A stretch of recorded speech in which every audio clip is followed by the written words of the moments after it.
Magandang araw sa atin lahat mga kababayan. Dito na naman tayo sa another episode ng ating Badong Aratlis Vlogs. Pag-uusapan natin ngayon, ito po, no? Mayor Baste, nanawagan na suportahan natin si Colonel Grijaldo, no? Kung siya po ay gigipitin. Amy Marcos, sinisi po ang lahat. Sinisi po ang pag-asa sa nagdaang bagyo. Pero nakalimutang sisihin yung kapatid. Amy Marcos, baka nakakalimutan mo. Yung kapatid mo punot dulo niyan lahat. At meron na naman po tayong bagong kwento dito po para pasamain po ang mga Duterte, lalo na po si Tatay Digong. Mukhang napupuna po natin, araw-araw po sila nagpo-post ng mga kino-question po nila ngayon yung mga pamumuno. Sabi nga ni Mayor Baste na rin, no, sa mga naninira po, magtrabaho lang si Marcos, no? Baka makalimutan na si Duterte. Pero kung ang gagawin nyo lang po, kung gusto nyong mapuri si Marcos, siraan lang yung mga Duterte. Kawawa po kayo dahil mahirap pong siraan yung mga naitatak po sa utak natin. Pero baka po may maniwala sa kanila, lahat po ng paninira nila, continuous no? Mukhang may effort po talaga, mukhang talagang planado tong kampanya na to ng mga taong walang pangalan. Ang mga pangalan po is Snorlax. Ito namang isa ay si Romel Lopez. Puta, totoong tao to. Ayan, dalawa na naman pong paninira. Laban po sa kay Pangulong Duterte mismo. Hindi po kay BP Sara, kay Pangulong Duterte mismo. Yan po mga pag-uusapan natin, pero bago yan at iba pa po sa Quadcom, meron din po tayo. Yan po mga pag-uusapan natin, pero bago yan, kung bago ka pa lang dito sa ating channel, mag-subscribe ka na. Dahil ito lang ang tayong channel na may kinikilingan, may pinapanigan, una sa balita, huli sa impormasyon, kaya ano pang hinihintay nyo? Pindot na. Okay, pag-usapan na kagad natin, no? Ito po, bahagi po to, mukhang may kampanya po sila ngayon dahil napahiya na naman. Kada po mapapahiya itong gobyerno na to, ay may balik po kagad sayang na lang yung binabayad sa mga sangkatutak ng mga walang pangalan. Katulad po nito, ang pangalan is Snorlax. O tignan nyo po, no? Ayan na naman sila. Alam nila naghihirap ang Pilipinas ngayon, no? Okay. Hindi nyo po ito kayang itokis yung paghihirap ng Pilipinas. Ha? Pero ito po ang katwiran nila. Hirap tayo ngayon dahil may duwag na Pangulo noon. Pinapakita po yung jet ski. Ang jet ski bow. Okay. Yan pala ang dahilan, no? Kasi si Tatay Digong hindi nag-jet ski. Kaya po pala tayo mahirap ngayon. Anak ng tinapay, oh. Tigil na raw si Aratilis. Opo, sige, titigil na po ako para sa inyo. O, yan, tinigil ko na. Bukas na uli kayo mag-comment. Okay, balikan po natin, no? Hanggang ngayon po ba? Ha? Kung nag-jet ski po sana raw si Pangulong Duterte papunta sa WPS, wala po sana tayong kahirapan ngayon. Tanong ko po, magtatatlong taon na po kayo sa pwesto, no? Magtatatlong taon na rin po, at 2 taon at kalahati na po, na nilulusob ni hindi nyo tinatantanan yung China. Di ba? Yun lang bang gusto nyo kay Duterte, yung lusubin ng jet ski? Yumaman na ba tayo sa 2 taon at kalahati yung pangungulit sa China? Ha? Sa 2 taon at kalahati yung tapang-tapangan, pero pag binutasan tayo ng rubber boat, pag tayo ay binomba ng water cannon, wala tayong magawa. Yumaman na ba tayo? Ibig nyo sabihin yung kahirapan natin dahil hindi nag-jet ski si Duterte? Yan po, napakalalaking, ewan ko kung anong gustong palabasin ng mga to, no? Okay, eto po, punta po tayo rito. Extrajudicial killing can be concluded as being policy, sabi po ni Barbers during the Duterte administration. Yan. No, EJK daw po ay policy. No, kung pagbabasihan natin, ito po ay sinabi ni Ace Barbers, no, congressman. Kung pagbabasihan natin yung nabitiwang statement ng ating Pangulo, maaari na tayo magkaroon ng konklusyon na naging polisiya ito dahil naging parang order ito. Ayan. Tignan nyo po Pero sabi nga natin, pag-aaralan natin, iimbestigahan natin kung sino-sino ang may accountability dito. Mahirap kasi na ituro lamang sa isang tao ito pag-implement nito dahil kung libo-libo ito, sino pang mananagot dito? Hindi, no? May konklusyon na sila. Bakit mag-imbestiga pa kayo? May konklusyon na pala kayo. Okay. EJK daw to dahil, eto ulitin ko lang yung sinabi ano po ang basehan ni Ace Barbers kung bakit po ito EJK daw? Polisiya. Ibig sabihin ng polisiya, talagang mababasa mo yan, no? Polisiya, di ba? Yan po ay talagang ipinag-utos. Sabi po rito, kung pagbabasihan ng nabitiwang statement ng ating Pangulo, maaari na tayo magkaroon ng konklusyon na naging polisiya ito dahil naging order ba? Naging parang order ito. Ayun. Hindi pala sigurado. Pag parang lang, hindi pa katotohanan, di ba? Parang, alimbawa, pag dinidescribe ako, si Badong yung vlogger yan na pogi, parang si Aga Mulak. Ibig po bang sabihin, pag sinabing parang si Aga Mulak, si Badong Aratilis, si Aga Mulak at si Badong Aratilis ay iisang tao? Hindi po, di ba? May hawig lang. Yun yung sinasabi natin, no? Bakit hindi mo tiyakin muna? Bakit may salitang parang?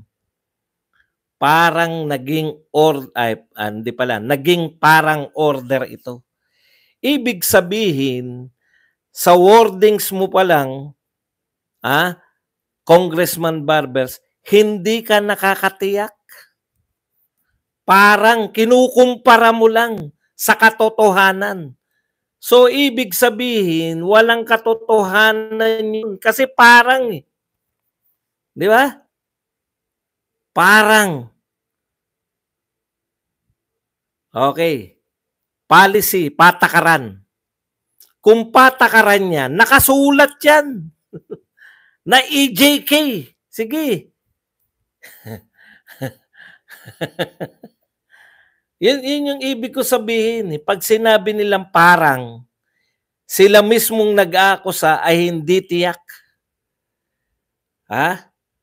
Okay. Ito po ang policy. Tignan nyo po kung sino nagsasabi ng totoo. Ito po sabi,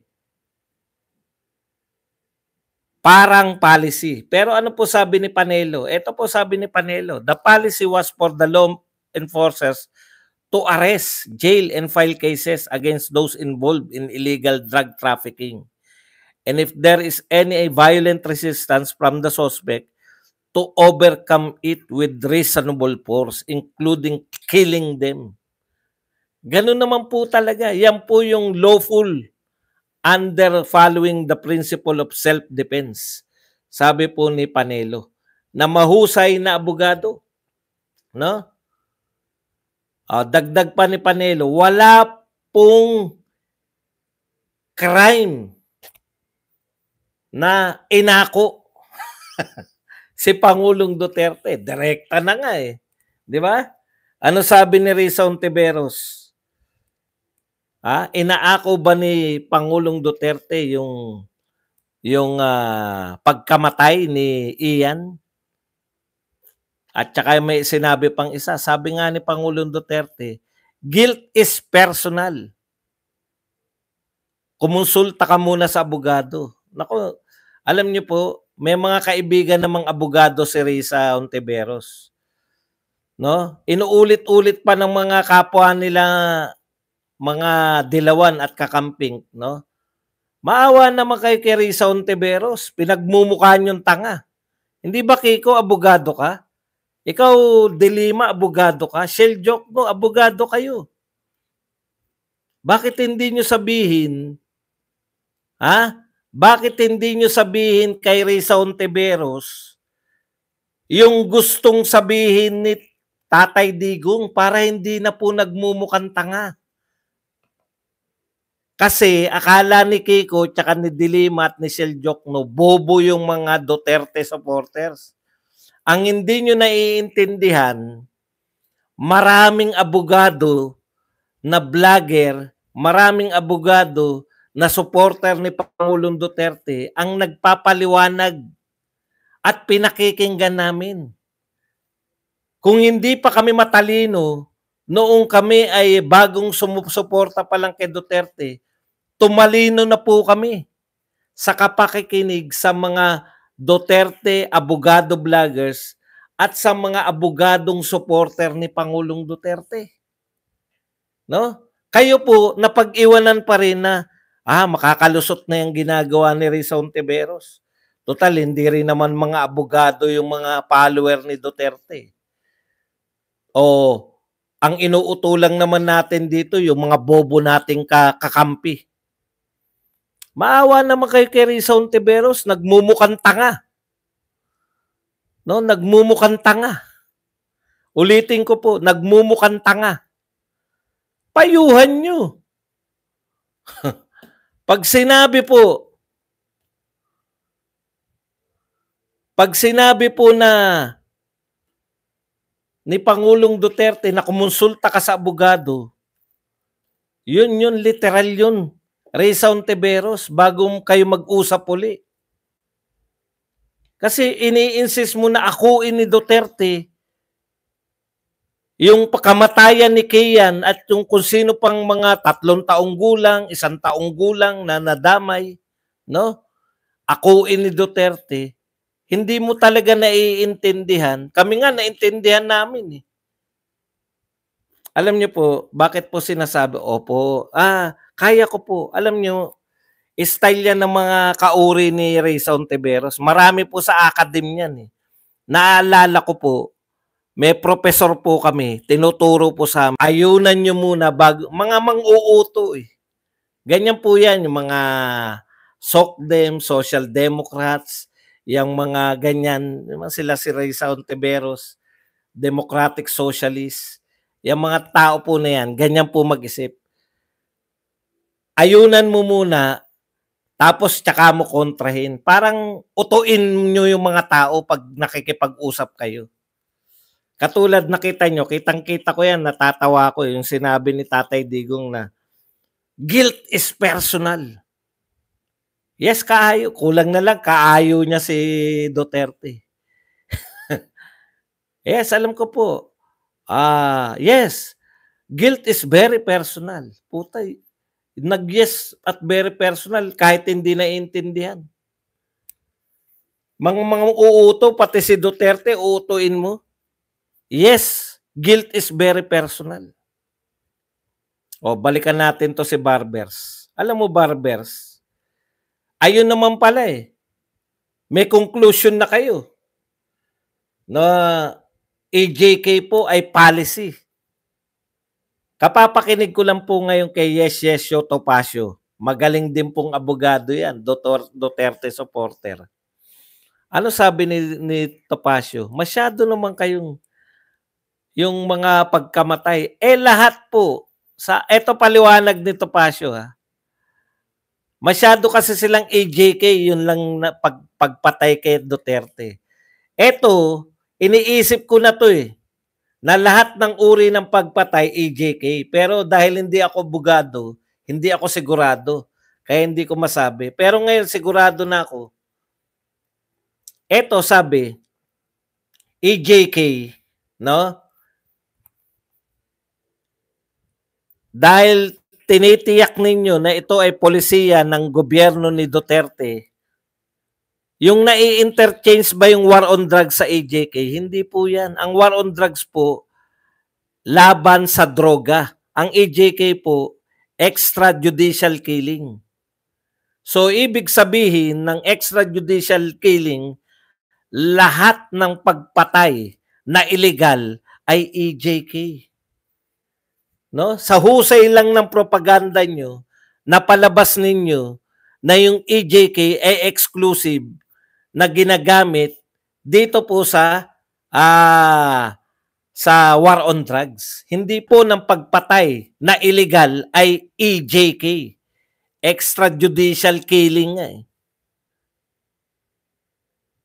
Ano lang daw yung judicial killing? Yung inutos po ng judge. Yung po judicial killing yun. Wala tayong suspended po ang ating death penalty. Kaya wala po tayong lahat po raw ng pagpatay. Pero meron po self-defense. Yan po yung ginagawa ng mga kapulisan pag may nanlaban. Tamang gusto ka naming hulihin, pero kung manlalaban ka, ililigtas namin yung sarili namin. Ngayon ang tanong, kung talagang yan po, naniniwala kayo, Ace Barbers, naniniwala si Dilima, naniniwala si Risa Ontiveros, naniniwala lahat ng media sa Pilipinas. Lahat ng media naniniwala sila na kriminal si Duterte. Bakit po hanggang ngayon hindi nyo kinakasuhan?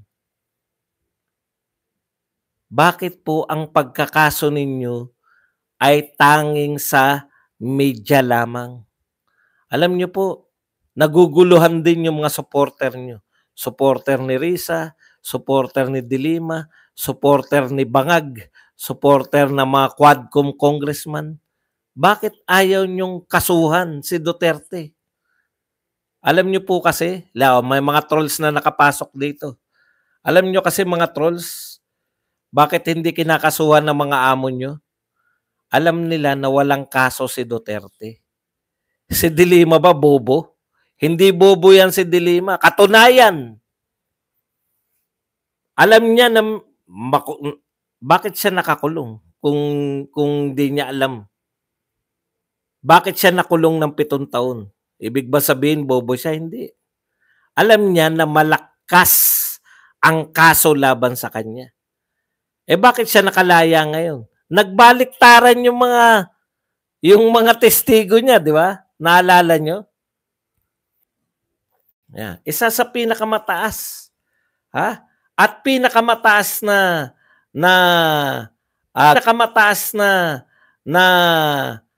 government official pagdating sa batas. Sabi nga ni hawak niya NBI, hawak niya yung mga magagaling mag-imbestiga. Mayor lang si Tatay Digong at that time. Kayang-kaya po yung kasuhan ng isang DOJ. Ang tanong, bakit hindi mo kinasuhan?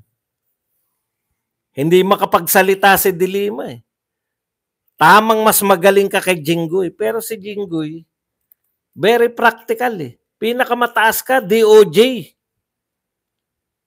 Wala kang nakitang ikakaso kay Duterte.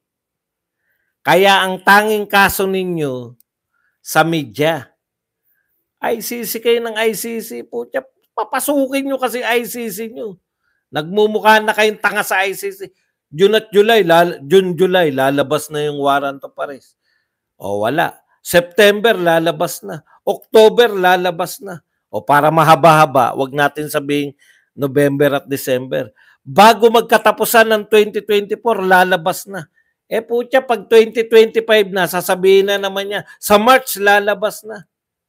Inuuto nyo yung mga, Inuuto nyo yung mga follower nyo na mga trolls.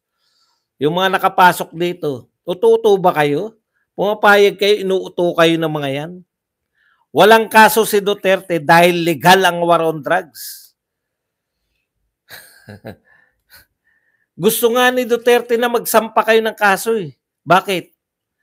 para maabsuelto na siya. Eh kung hindi kayo magsasampa ng kaso, hindi talaga siya maabsuelto. Walang kaso eh. Ano i-absuelto? Pero tinatrial nyo siya sa public. Sinisiraan nyo siya sa publiko. Tuloy-tuloy hanggang 2028. Baka mahawa si Sara Duterte. Oh, hindi nyo kaya kasi si Sara Duterte. Di ba? Yun lang ang tanong ko, Barbers. May konklusyon na pala kayo. Ba't hindi nyo sampahan ng kaso? O, ito pa po. News 5 naman. Kanina yung binasa natin, ABS-CBN. Lahat ay GMA News pala. Lahat po to. Lahat ng mga news agency.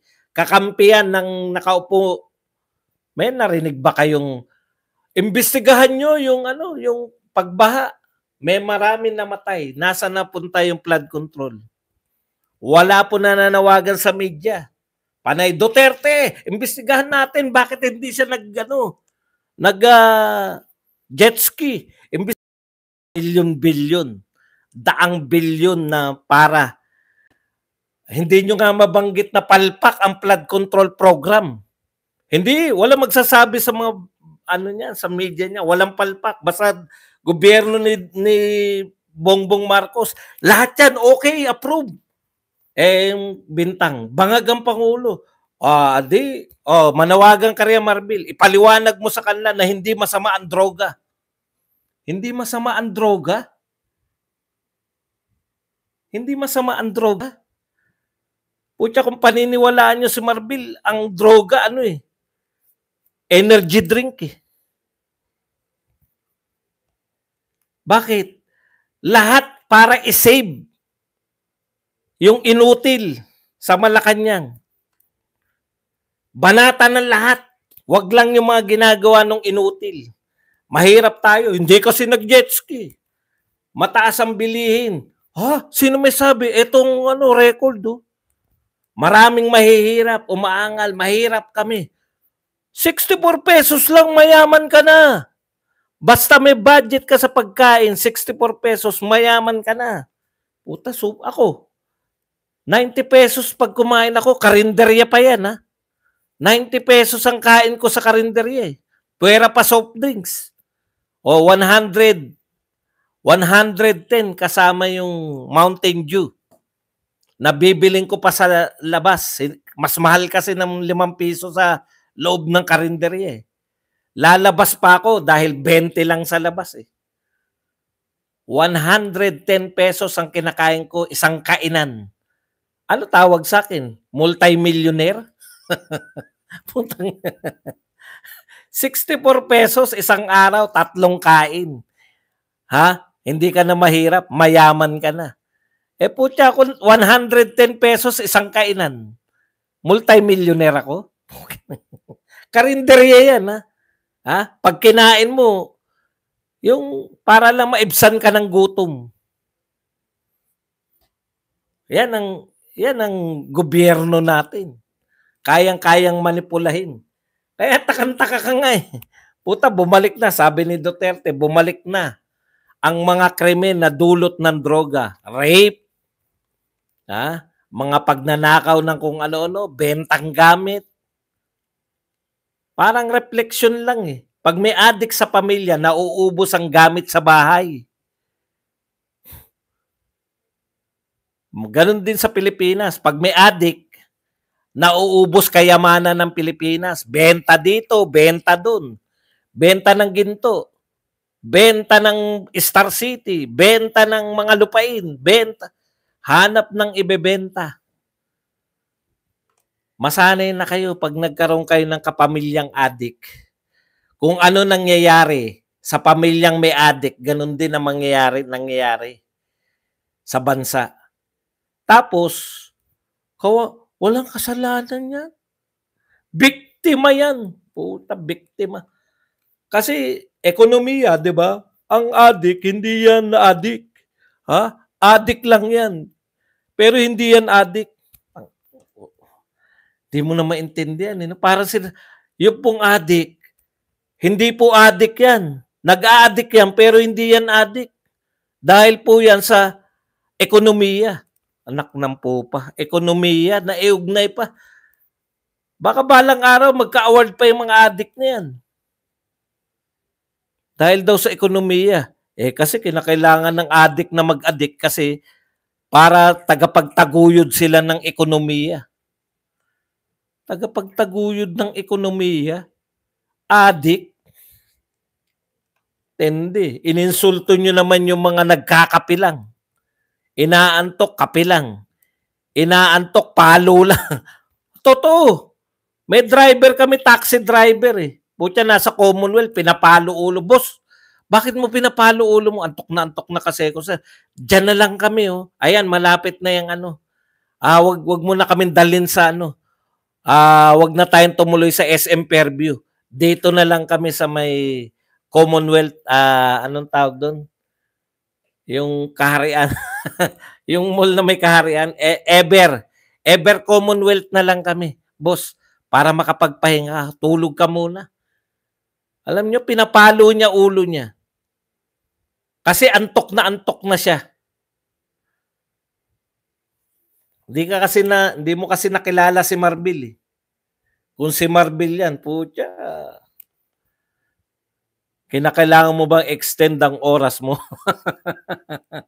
Kinakailangan mo bang mag-overtime? Antok na daw siya, pinapalo yung pak! Nagugulat ako. House Quadcom nangakong mabibigyan ng hustisya ang mga biktima ng drug war. Hindi ko maintindihan, no? Kayo po ba judge? Quadcom ba judge kayo? Ang alam ko, at pinaliwanag po to ng number 1 na senador ni Badong. Ito po, pinaliwanag na to ng number 1 na senador ni Badong, si Marcoleta.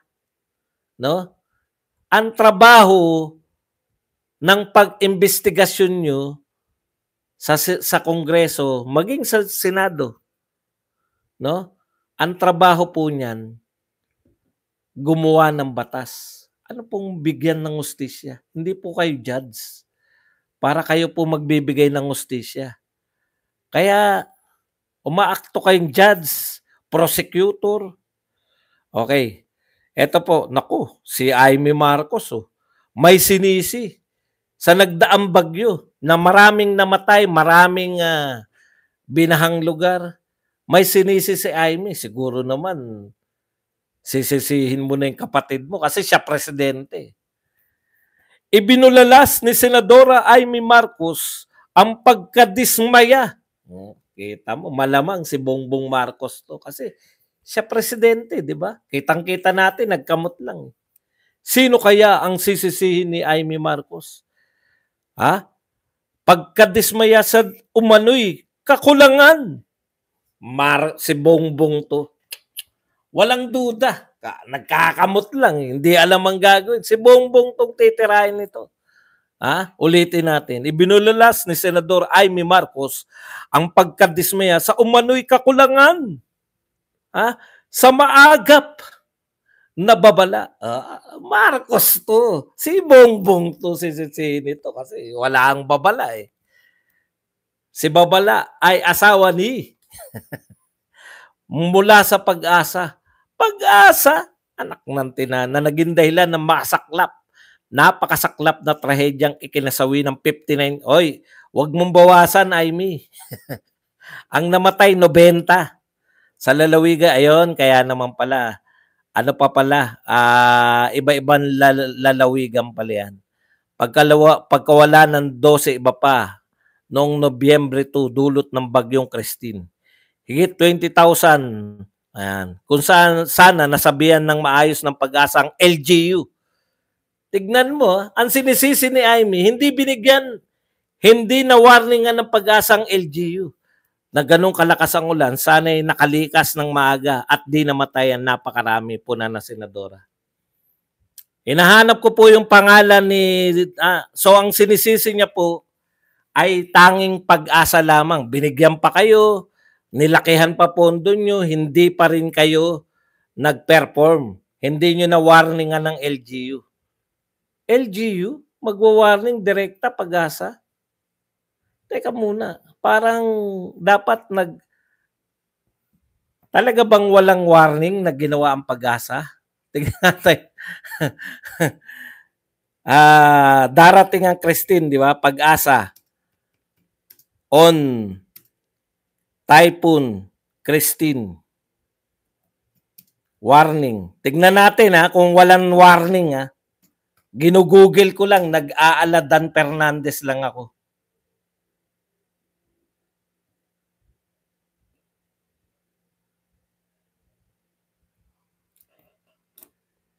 Ito po, kailan ba si Christine? Ano ba ni Christine? Ano po ang ano ni Christine? Anong araw po? Anong araw po si Christine?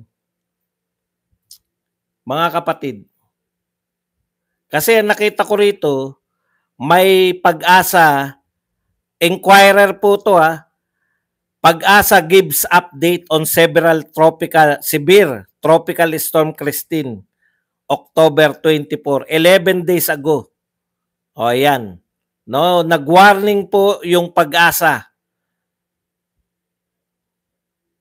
Tapos ito po ang sabi ng mga tao, salamat may mga ganitong balita sa YouTube.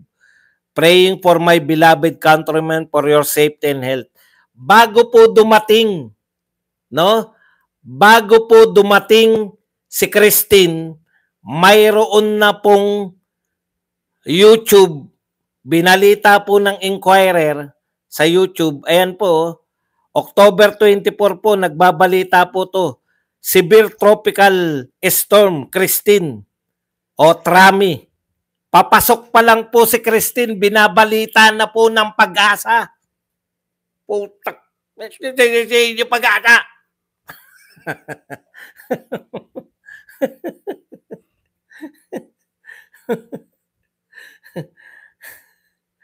Hindi po Pag-asa ang may problema.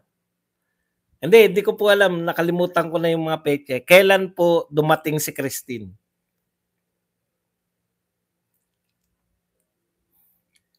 Kasi nauna po itong warning. Di ba?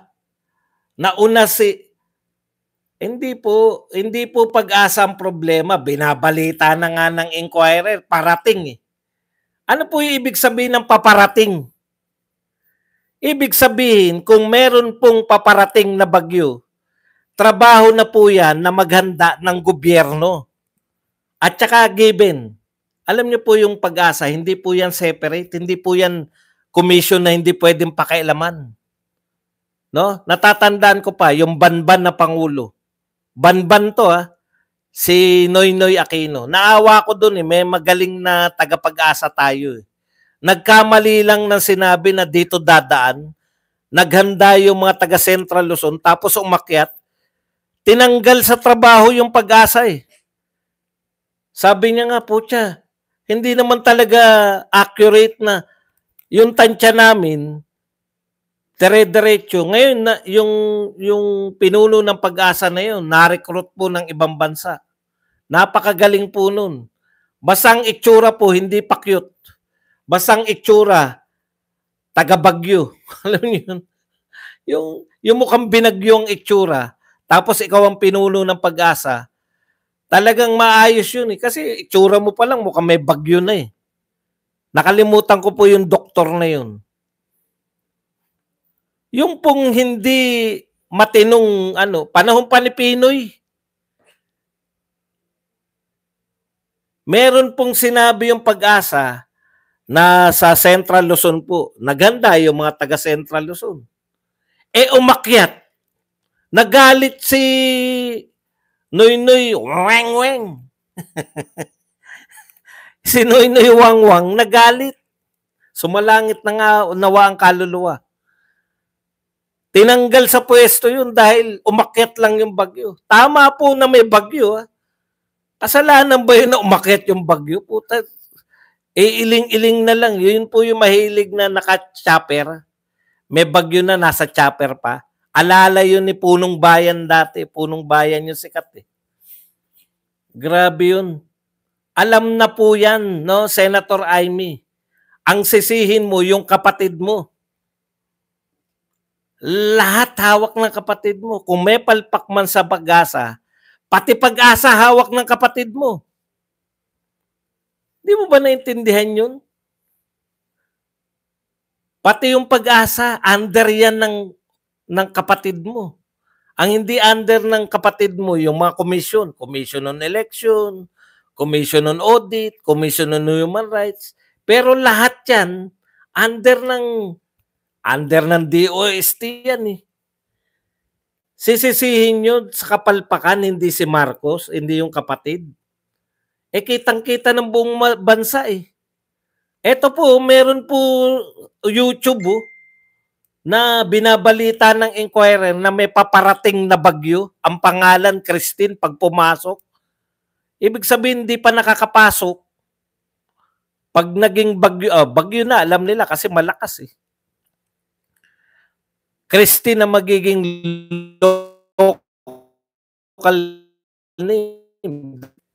Grabe tong grabe to si Amy, no? Gusto na naman nila iligtas na naman si BBM. Nililigtas nila lahat eh. Ang may kasalanan po bakit may mga nasawi, alam nilang may bagyo, malakas ang bagyo. Hindi po malakas, actually hindi malakas eh. Maraming ulan. No? Tapos ang sisisihin nyo, Pag-asa, putya, wag ganun. Binabalita ng Pag-asa yan eh. Ang sisihin nyo, walang paghanda talaga, papalusutan nyo pa. Hindi, si Mang Tani, GMA lang eh. Reporter lang si Mang Tani. Yung talagang head ng Pag-asa, yung talaga, yung mukhang binagyo lagi. Si Mang Tani, maayos. Nakalimutan ko na yun eh. Okay. Hindi po marunong magpresidente. Mas magandang sinasabi ni BP Sara. Yung Pangulo natin hindi marunong magpresidente ayon kay BP Sara. Kaya tayo nagkakawindang-windang. Hindi po dahil sa palpak ang Pag-asa. Palpak ba yun po siya? Naibalita naman niyang Christine. Tapos sin, para naman, hindi naman kay BBM ang sisi. O ay nagpapalakas eh. Alam kasi niya na hindi na siya iboboto ng mga Duterte. Nagpapalakas uli sa mga loyalista. Alam niyo na.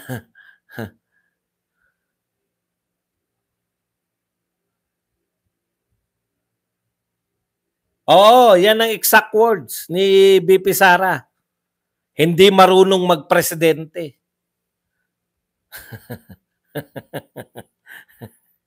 Ito po, another attempt para baguhin ang kwento at mapasama na naman si Rodrigo. Kawawa. Nung umalis si Rodrigo, nag-iiyakan pa kami. Ha?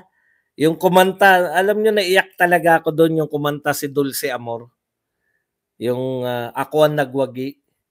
Umiiyak si Tatay Digong, umiiyak din ako eh, no? Naiiyak ako sa husay nung tindi nung Dulce Amor. Bata pa lang ako, Dulce Amor na yun eh.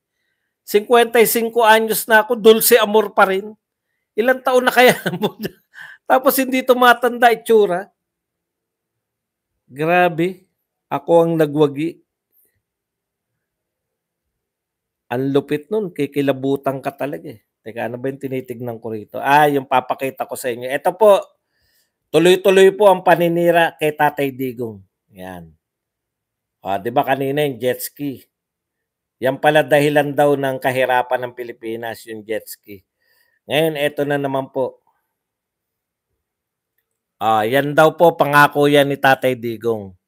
Mindanao Railways, yan. 2 oras na lang. Teka, masyadong, nababasa nyo ba? 2 oras na lang mula Davao hanggang Surigao at CDO. Mas mura at di na mabubulok ang pagkain at produkto. Ayan, Mindanao Railways. Yan po ang pangako ni Duterte. Sabi naman ni Romel Lopez, ayan, sa taas, siya nag-post niyan. Anyari sa kayabangan ni Rodrigo Duterte. Okay. May Mindanao Railways po ba? Meron. Planado na po ba yan? Planado na. Approved na yan? Approved na. Meron na po, ito po ang tanong eh. Ito po ang wala si Pinoy. Marami po na aprobahan sa plano kay Pinoy, pero hindi po, ang plano po ay hindi po totoong proyekto hanggat hindi napopondohan. Tanong, napondohan ba yan? Opo. May kasunduan na sa pondo dyan sa Mindanao Railways. Huwag niyong babaliktarin ha. Okay na yan. Approve na ng China. Meron na magpopondo. Yun nga po, yung China magpopondo. Okay na po lahat. Willing to go na. Nagka-pandemya. Tigil po lahat, siyempre, pandemya muna. 'Di ba? Tumigil po ang mundo dahil sa pandemya. O ngayon, ano pong nangyari ngayon? Nung nagkaroon po ng pandemya, nung pagbalik po, siyempre, palitan na ng Pangulo. Sino po ang nagdeklara na ayaw na natin ng pondo ng China? China po ba? Hindi po. Yung napakahusay na DOTR secretary, yun pong namamahala sa NAIA, no? Same secretary na nagkaroon ng mga brownout na NAIA, na nagkaroon ng mga kapalpakan na NAIA, sunod-sunod na brownout, siya pa rin. Hanggang ngayon, siya pa rin ang DOTR secretary. At sino po ang presidente? Si BBM pa rin. Pinagbubulan nyo kami. No? Pinagbubulan nyo kami. Okay na yan, go na yan, popondohan na lang, nagdeklara kayo na ayaw ninyo ng pondo ng China dahil mas mura sa ibang bansa. Hahanap kayo ng magpopondo. Sabi ni DOTR Secretary, ano na nga pangalan? Ano na nga pangalan ng DOTR Secretary? Ini-extend ko pa, baka maalala ko eh. DOTR Secretary. Ano lang pangalan ng DOTR natin? Yung pinaka-peste sa lahat, si Bautista. Kayo po ang umayaw sa China. Hindi po ang China, hindi. Kaya babaliktarin nyo na naman eh. Isa po yan sa kinaasar ni BP Sara. Yan po yung isa sa mga dapat tinutuloy ni BBM, pero dahil nagpakatuta sa Amerikano, ayaw na mabahiran ng China, ayan.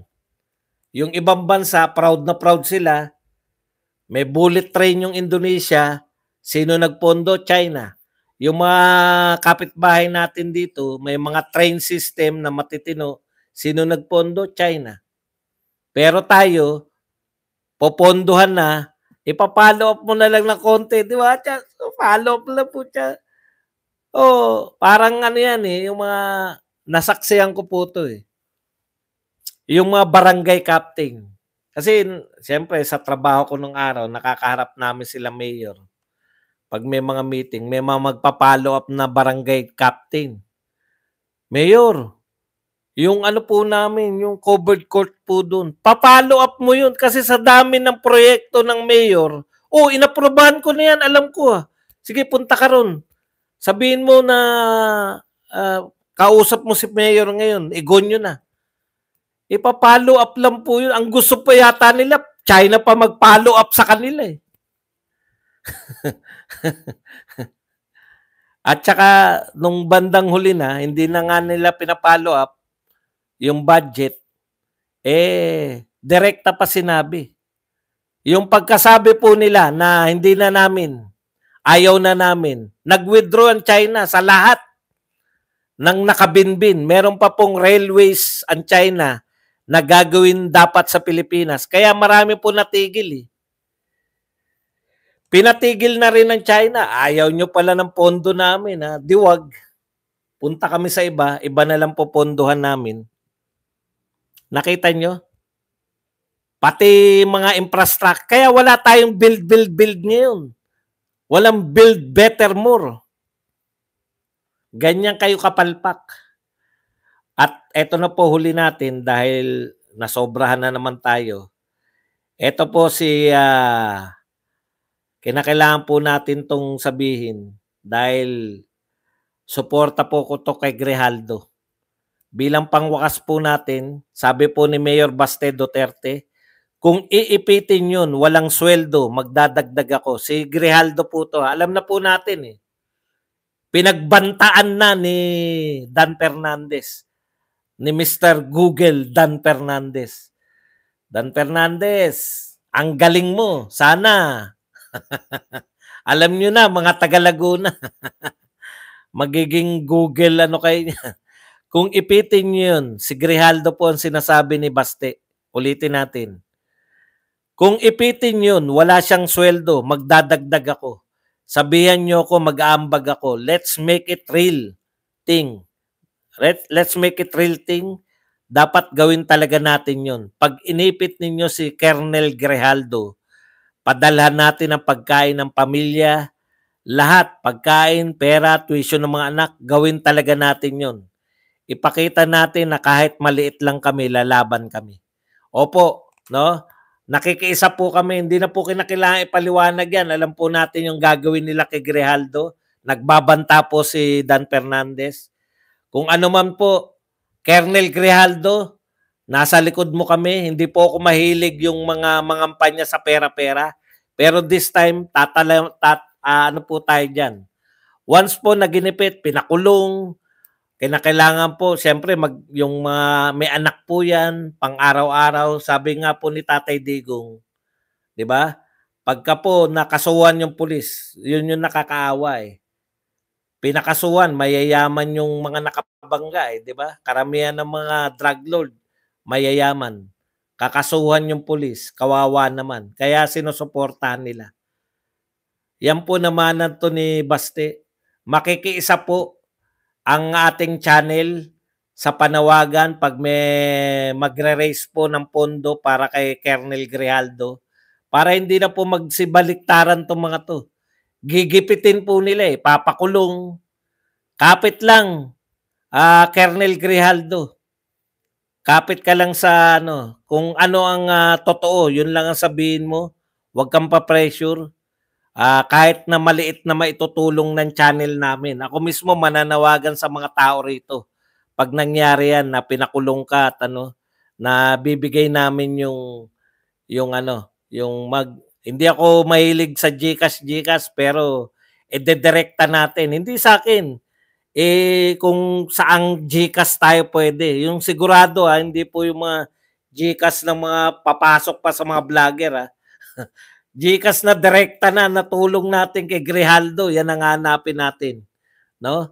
Yan po talaga papangako namin yan, Mayor. Yan lang po ang ating topic, kasi kinakailangan po natin na action. Kinakailangan po natin na yung mga gigipitin dahil sa pagsasabi ng totoo, kinakailangan din po nating suportahan para hindi na po sila yung alam niyo nakakaawa po talaga pagka ngayon pa lang parang ramdam ko na kung ano gagawin nito ni Dan Fernandez at ng mga kasama niya diyan sa House of Representatives, no? Diretso dapat, hindi yung dadaan sa akin, dadaan kung kanino, dadaan. Yun lang po magagawa natin, no? Diretso o kaya diretso kay Baste. Yan lang po ang ating topic. Pwede na po tayong tanong, pwede po